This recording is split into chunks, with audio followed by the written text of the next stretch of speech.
An audit, Yu-Dee Chang is with us, chief trader at Ace Investment Strategists. What do you think of this? The idea that, hey, these banks want to pay back TARP, and there is some sort of a balance, I guess, where the government wants to say, you better be okay before you do it. Absolutely. I agree with the government in this case. I think we should really take care of the problem once and for all. And also, Citibank is not exactly the same as Bank of America. Bank of America's business is a little bit more traditional, it's a little bit more conservative.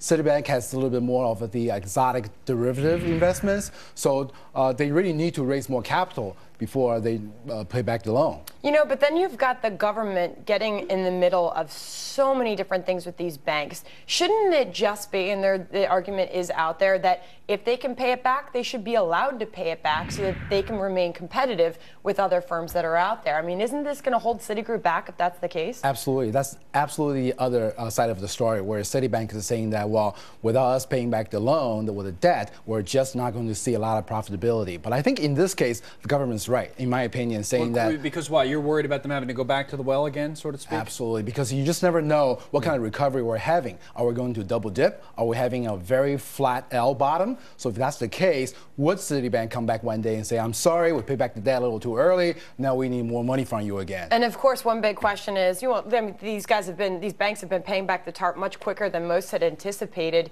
You know, what do you think should be done with this money as it's paid back? Right.